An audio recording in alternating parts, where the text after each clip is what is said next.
20 minutes? No, to experience in 10 minutes. See, being with Swami is so beautiful.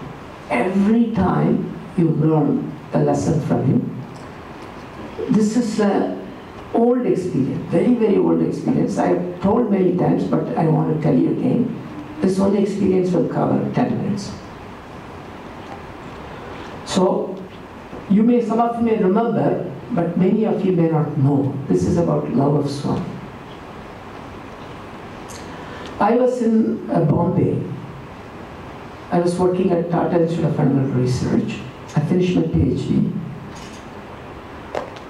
I used to see Swami in Vrindavan every weekend and serve him in close quarters.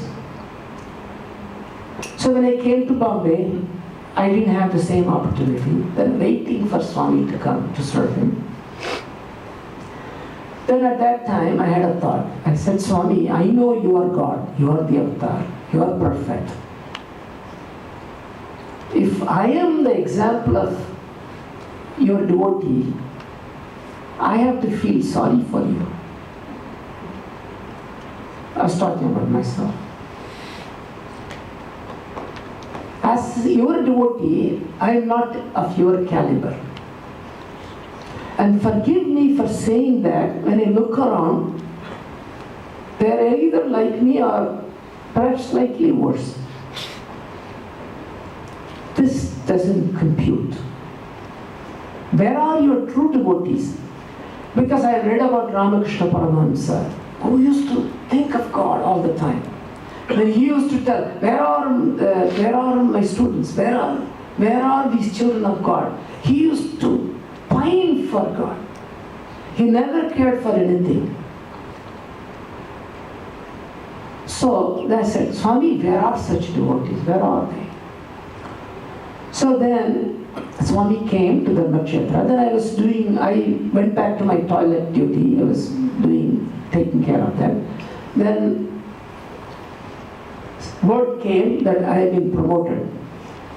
I resisted that as much as I could, but then I was told to work in the guest house where Swami is staying. Then said, Swami has brought an octogenarian, an 80-year-old devotee with him, and Swami has chosen you to take care of him. His name was Tirumalachar. He's the one who composed Subrabhadam and Sai original book called Sai Gita. He was the Kula Guru, the teacher of Venkatagiri Sansthan. It's a great devotee of Swami. I didn't know that. So I was asked to take care of him.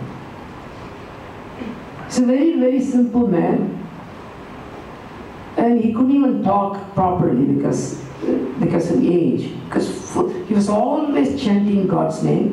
And whenever Swami came, he'll be like a child crying, Swami, you are everything, you are everything. So I was asked to take care of him. As soon as Swami came, he looked in and I was sitting in the corner of the room and this Tirumalachar. Then Swami looked at me. Are you the one? Are you taking care of him? I said, yes, Swami. I said, who chose you? I didn't know he has chosen me at that time. Then he said, Ayo Papa, for him. Poor man, you're going to take care of him?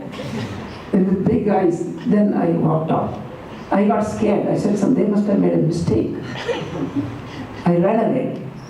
Then Swami said, Parvali, okay, we'll manage. So I used to take, every day Swami will come talk to him. And this man was full of wisdom, very kind person. See, when you grow old, we should be emanating wisdom and love. We should not make the children get scared of us and run away from us. We are creating hell for ourselves. We should always be a source of support to others. We should never become a burden to anybody. And look at Swami's own life. Until the very end, He sacrificed every ounce of his blood for the sake of others. So one day I was sitting in a corner and I was chanting Sai Ram, Sai Ram. Mentally, this man called me. Originally, he would not even allow me to touch him. That day he called me. He said, don't chant Sai Ram, say Om Shri Sai Ram, because that's the proper